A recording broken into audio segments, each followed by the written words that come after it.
Good morning, everybody. Actually, I guess it's not morning. Is it still morning? I don't think it's not morning. Not by much if it is. And I'm here in Robert's trailer, which isn't Robert's trailer. Right. And that's... You all clear on that now? You know where she is? This is going to be such a confusing video. Please bear with me. And Robert's here.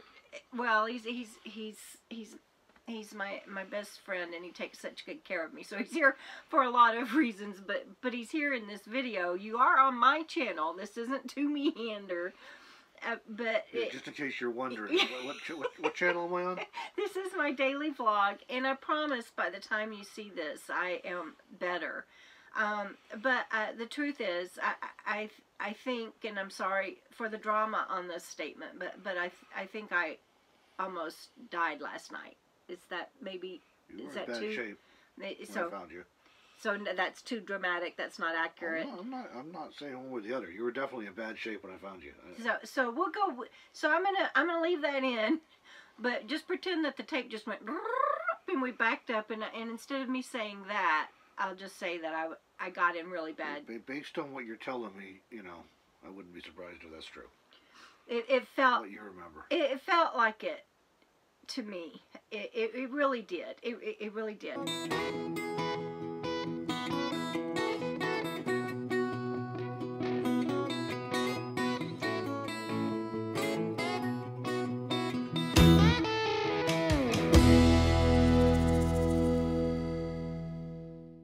And I just want to start off by saying that I want to be a positive influence in this world. I think most people do.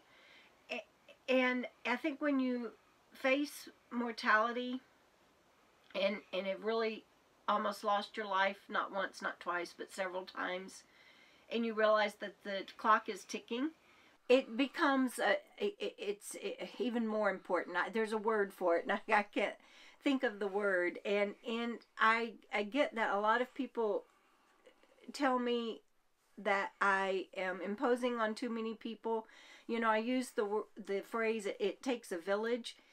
I got to tell you, somebody turned that somehow, I deleted that stupid troll, but they turned that somehow into a political thing, that when I said it takes a village, that's an old, I think even Dickens, comes from an old Dickens fairy tale. So it's like, that's not a political statement when I use that old phrase of it takes a village to keep me going. And I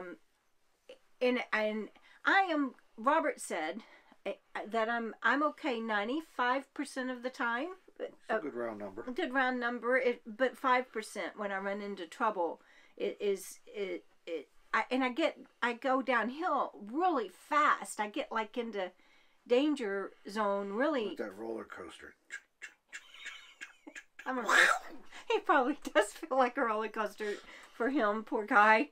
You know, that happens, and so that's why we know I can't travel alone, and we're making arrangements. And we thought of our friend, and we thought of Robert's friend Curtis, that last year, you know, he had a heart attack out here, and if he'd been camping alone, he wouldn't have made it. And anyway, so it gives me pause for thought on a lot of things. But I just wanted to say that I realized that my last few videos, I haven't been doing well. I've been facing that not being able to travel alone anymore, us going separate ways for a few months this summer, and we're working that out. And that is nothing that as we make more money and everything, that'll be taken care of. Right? I mean, there are multiple easy solutions when we got a little more money coming in. It's not any kind of big deal. It's just a cash flow problem that will get addressed. Yeah, and we'll take care of that. And we've had a very busy winter. We had our meetup. We had the RTR. We taught at the RTR. There was something else. RTR meetup. What else? Something else. Anyway, it's just been a lot. And I just want to say that I know that my channel hasn't been that positive lately, but hang in there with me. I actually had a really good day yesterday, and I mean, it was great, and I was rested, but what happened was down the end of the runway. I went. Looks like she's getting ready to take off and taxi for takeoff and fancy free. But I only get to do it for a few more days before we start building on her. So I'm not doing 150 yards each way every time. I gotta carry get a board. Tool or I need another nail. I'll be back tomorrow. No, it's only till we start the van build, and I may at this point after this come on back down here. But I really was doing great. I had a great day. But what happened was I got cold, and I went into hypothermia, and at the time that I went into hypothermia, it was probably only 50 degrees outside, maybe. Might have been in the 40s by then. But, really? yeah. But when we went out to eat last night? Yeah. Well, did I even have a shirt on? I might have been wearing this shirt. I'm not I'm sure. in his shirt. I don't know. I slept in a t-shirt in an unheated trailer. He did. He slept in a t-shirt, you guys, and I was in my van down at the end of the runway and did some work, and I just started getting cold, and I told you guys that my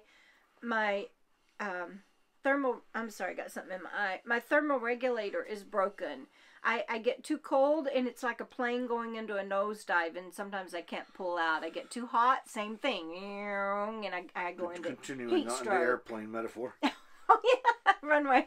That's good. I hadn't thought of that. It's the writer in her. She just, I can't help it. Don't want to mix her metaphors too much. When I don't even realize it. No, that's the writer in him catching it.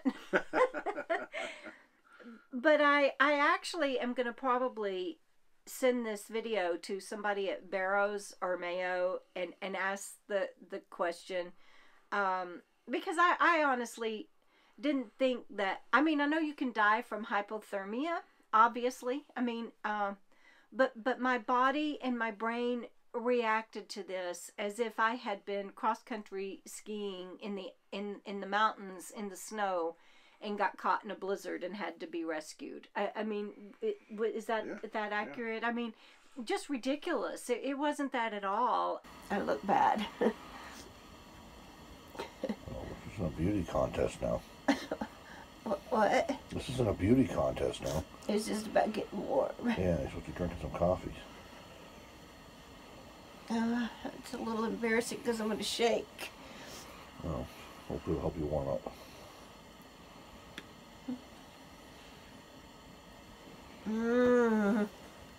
It's very warm, very good. Thank you, Robert.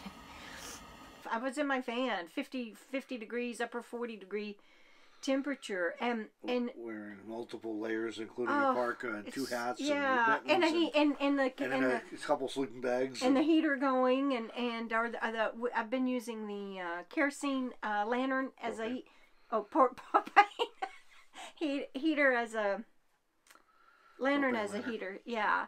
And it works beautifully. But what I want to ask is, and so anyway, if I had been out in the elements and everything, I know people do die from hypothermia. But for me, I thought it was a matter of just making it through the night, and I didn't want to bother Robert. And I've been getting comments from people that, it shouldn't take a village. I shouldn't be imposing on him so much. I shouldn't be imposing on my friends so much. I should go ahead and go to assisted living. But that takes away my other 95% of independence. And so I might do that, but at this point, my friends and my loved ones are telling me I don't have to do that yet. And so I have to listen to them and not strangers online. And so that's the bottom line on that. But I want to ask, I don't know who I'll end up sending this to, but I want to. And I want to ask, can you die from brain-induced hypothermia? And is that hypothermia? I mean, I know my thermoregulator is broken, but is that a matter of, like Robert said, the thermostat being broken or the thermometer being broken? And in other words, I know my brain thinks I'm that cold, and I wasn't. And we'll talk about what I did and what my body did in a moment. But it wasn't that cold. My brain. So what she did not do is call me.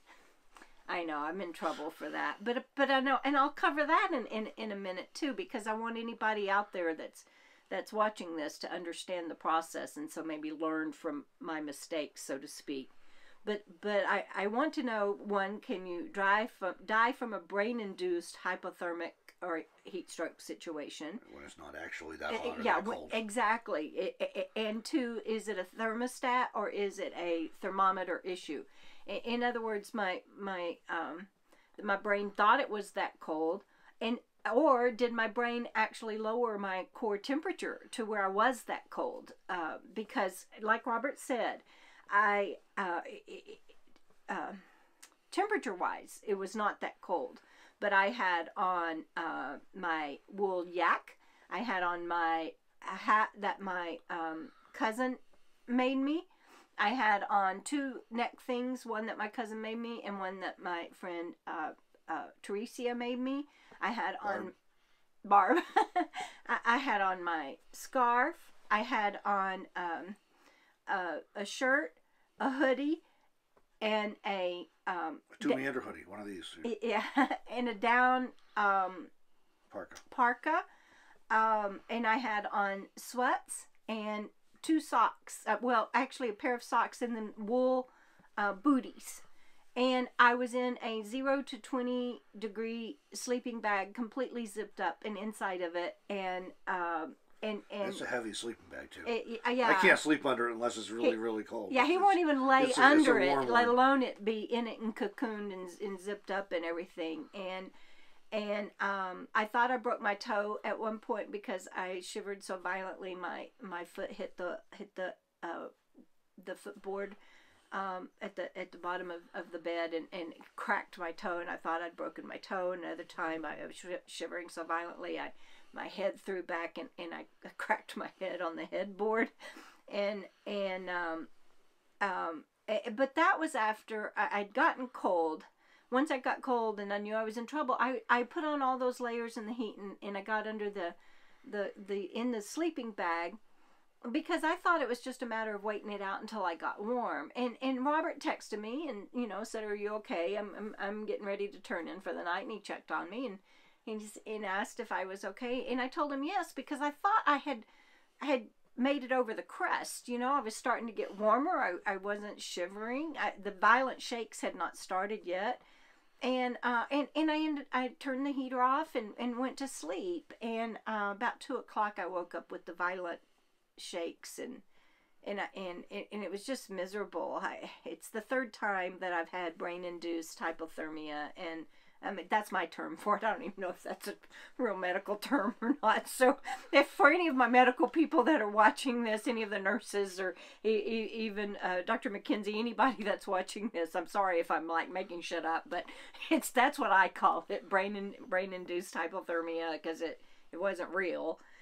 But it was, but it wasn't. But I woke up about 2 o'clock with that in place, and so then I tried to run the heater, but I was shaking so badly that it was dangerous for me to keep trying to mess with propane. And got you the one with an electric ignition on it. Yeah, electric ignition, but I was I gotta hold a flame and hope it lights. He got me a real fancy one, and it's not high, it's low, height wise. So she's got the good one now. Yeah, he takes such good care of me, but it wasn't safe, and so I couldn't use that. And I thought about calling Robert. It was about 3 o'clock when I thought I broke my toe, and I thought about calling Robert, but the man hasn't had much sleep lately. He's working so hard on his book and on our business and getting ready for the van build, and he had one good night's sleep, and this was going to be his second. A 3-day windstorm that had all of us rocking and rolling up here. Yeah, so I didn't want to call and bother him, and plus I was reading all the comments about people telling me I need to cut him some slack, and well, there you go. That's what happens. Anyway, so I didn't call him, and I really thought it was just a matter of me being miserable for a few hours until the sun came up and I could get warm. I didn't realize it was such a dangerous thing, and I know, honestly, now looking back, I realize I probably lost consciousness. Before or after you were hallucinating? Oh yeah, I forgot I was hallucinating. I had animals that came into the van, like. Of course, it was animals she hallucinated about. I mean, This is Debra, you know. They walked through the wall. One walked through the wall, and I don't want to say what it was because I'd just gotten through. We'd picked out a gift for a friend that we're going to send them, and we want to surprise them. And it's such a unique animal that if I say what that animal was, that'll give our gift away. But I had this animal that walked through the wall in front of the refrigerator, and I had another, like a pterodactyl dragon thing that flew from the cabin of the van back out to the side. I could see those being here in the Nevada desert, too. It was. That's probably what gets blamed with being UFOs all the time. And how would that fit in the van anyway? But somehow in my hallucination it did. And I remember my concern. And keep in mind, I am in this cocoon of a sleeping bag. I'm not even, my head isn't even out of the bag. And I'm in this bag all zipped up and covered up. And I'm not even seeing the van. I'm inside a zipped up sleeping bag, nothing, curled up in a ball and shivering. But my concern was he might not be able to fly through the wall like the other animal walked in through the wall, and he was going to hurt himself. And it was enough that I was like, oh my gosh, I'm really hallucinating here. And then I crashed or lost consciousness. I'm not sure which. And Robert texted me, or I had my phone for a while in the sleeping bag with me because I didn't want it to get cold because it wasn't that cold, but I thought, I gotta make sure the electronics stay working, so I took it in the sleeping bag with me, and I texted Robert at some point, and then I don't remember anything until he called me. Well, I texted you a couple times, you didn't answer, and finally I didn't know that. Something's not right here. I didn't. So I gotta look and see what you texted me. Anyways, so I called her and she sounded really, really bad. So I did? I said, enough of this. Yeah, you did. You did. I used to be an EMT. Yeah. You learn real quick about those, instant, look tests, or, there's other more less polite terms we'd use to describe them, but, that something's off here assessment. So anyway, I've been in trouble. Went down and grabbed her. He did. He drove the car down. Get your shoes on. Because he said, "Get your shoes on. I'm coming after you." And get you some coffee and some heat. And he did, and I'm very grateful for that. I will tell you that around sometime in the night, after the 2 o'clock waking me up, where I don't think I broke my toe, but it felt like it at the time. But I had the thought I could walk down here to his trailer. Or that's not his trailer. Anyway, I thought that I could. We love being in something like this where we can stand up. By the way, we'll figure all that out. Anyway, I thought about walking down here, and because it's a straight shot, and I thought runway. Yeah, runway, and I thought I could wrap the blanket around me and make it down there, and then I thought, what if I didn't make it? And then I thought, well, at least it's rocky and it's flat, and the sun would be up soon and would warm me up like a snake. And then I went, ooh, snake. Okay. I'll see what I gotta put up with. I was like, okay, no, not gonna try to make it. Even if I landed, and laid out there, I'm not gonna lay out there in case of snakes, because our friend Colleen got bit by one and changed my mind on something like that. I also thought during the night at some point before my shakes got so bad, I thought I should get up and put my my long johns on. But I knew then that I was so cold, and that if I got undressed to do that I might go into shock and not be able to get dressed again and get back under the covers. So I tried to reason through things. Robert thinks I wasn't thinking well. I think that, yep. Well, that you're cue to expound on that for anybody that needs to learn. Oh, one of the problems with hypothermia is that people get disoriented and confused, similar to the way that someone drinking alcohol might. I was not. I was not. No. Impaired. No alcohol. So it's not uncommon involved. to find people who are succumbed to hypothermia who actually were taking clothes off and wandering around in circles, or wandering off in the forest and things that wouldn't seem to make sense because your brain is not thinking properly. Yeah, and I clearly. I think there probably was some of that going on there. I think walking down the runway. Well, that still seems very logical to me. And if you can't make, you'll just lay down like the snake. Right, that's perfectly That's logical. how snakes swarm up, on flat rocks. Fortunately, she decided she was more afraid of the snakes than the cold. So Yeah, and so. But at no point did she think, I should call Robert and he can come rescue me. No, I did. And get me into the heat. No, I did. I did think that. At no point did she do it. Yeah, I did not do it. I did think about it though, but I did have just several people that left comments about me imposing on so many people all the time, and I don't want to be that person. I also don't want to be that person that just went through what I went through and then him having to spend his morning getting me warm. And so he came and he got me, and thank you. He came and he got me, and I don't remember too much. I really don't. I remember, yeah, no, I don't. I don't remember too much. I remember getting here and him telling me he had the heater on, and I got out of the car and just made a beeline for the heater. You had to have help. You were not able to walk even. Really? Yeah, you were all hunched over and I don't remember that. Staggering. And I don't remember that at all. I just remember him going, he had the heater on, and I'm like, heater! And in my mind, I was headed for the heater, and the door got opened, and I felt the warmth, and I just collapsed in front of it. I remember that. You've all seen a moth go into the flame? I remember that. I was afraid she was going to set herself on fire. And I remember as I went down, I mean, I literally collapsed. I remember thinking as I went down, it's an open flame, don't lay on the flame, otherwise I really would have. And guys, I was in front of that heater for an hour. For an hour. Wearing all those clothes she told you about, plus my sleeping bag wrapped around her. He got a sleeping bag because I was still shivering, and I wasn't doing the violent shaking anymore, but I was shivering, and he put his sleeping bag around me, and I was there an hour before I started warming up, and that's just that's why I call it brain induced. He said the whole time in a t-shirt. Yes, I did. I also made her some hot coffee and was forcing her to drink that to try and warm her up from the inside. And they saw that on the intro, and so that was part of that. That was after the hour though, wasn't it? I don't know, but in there, I mean, I'd started warming. There. I got that for you right away. Oh, did you? Yep. Yeah.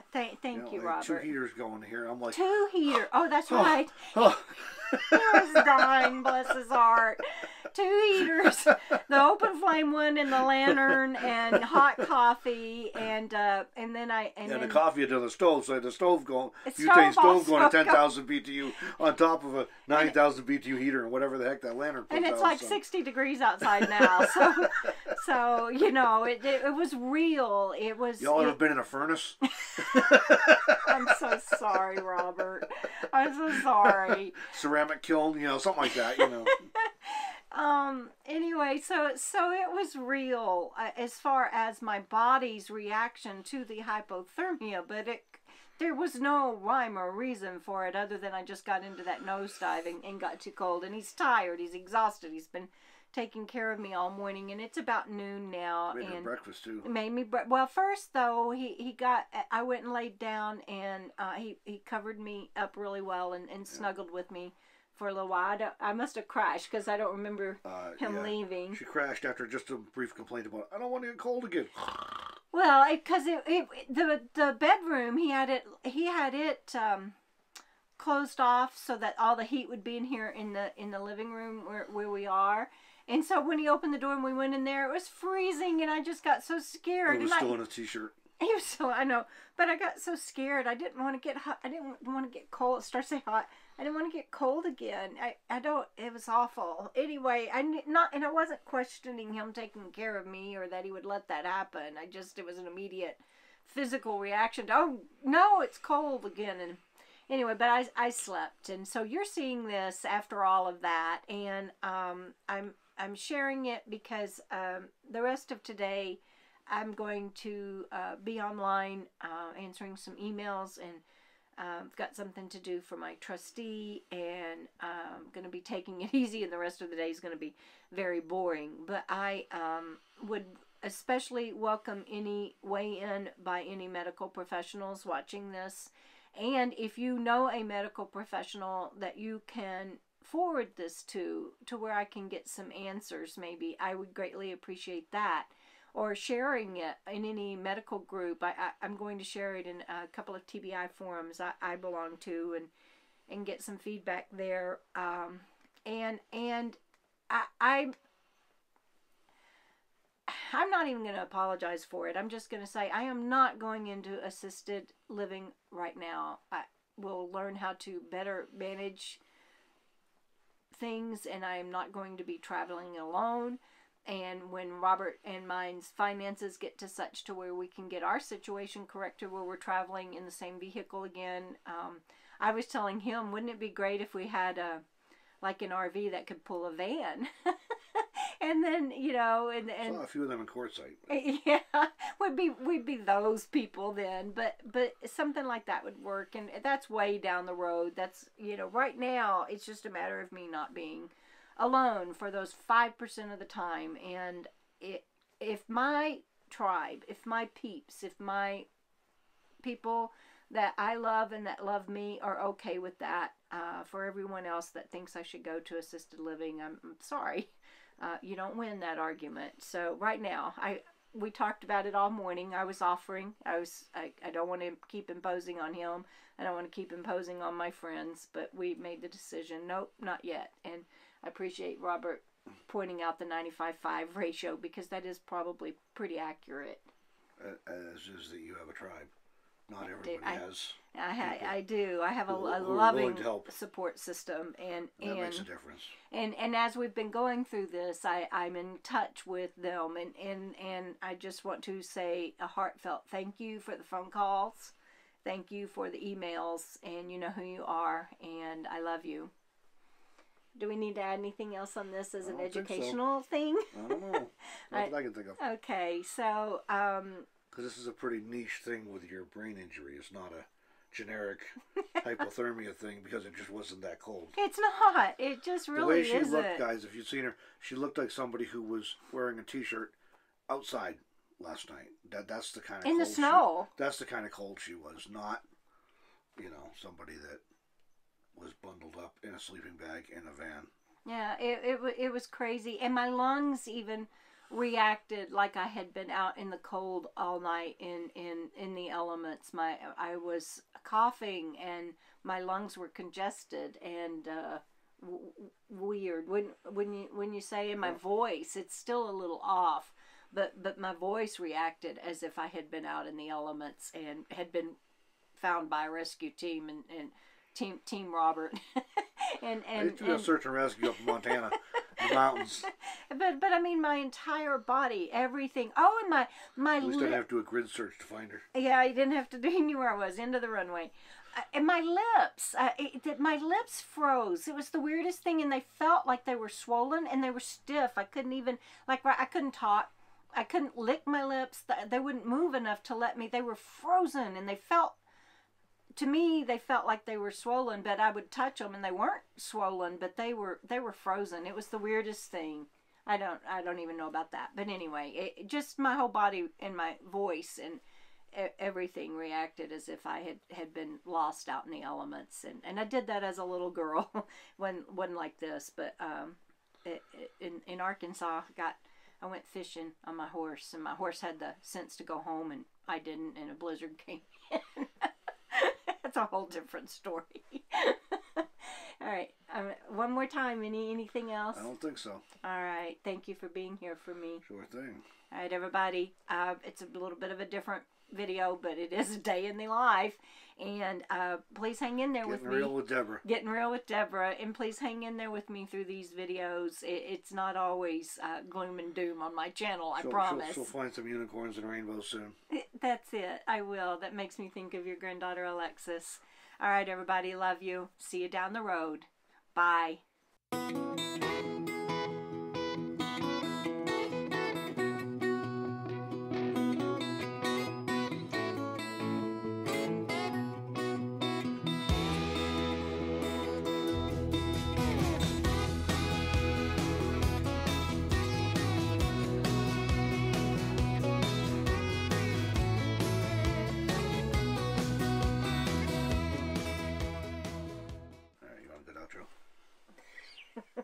Does that make it better? It makes Kiss makes it better? It makes it all better. Thank you.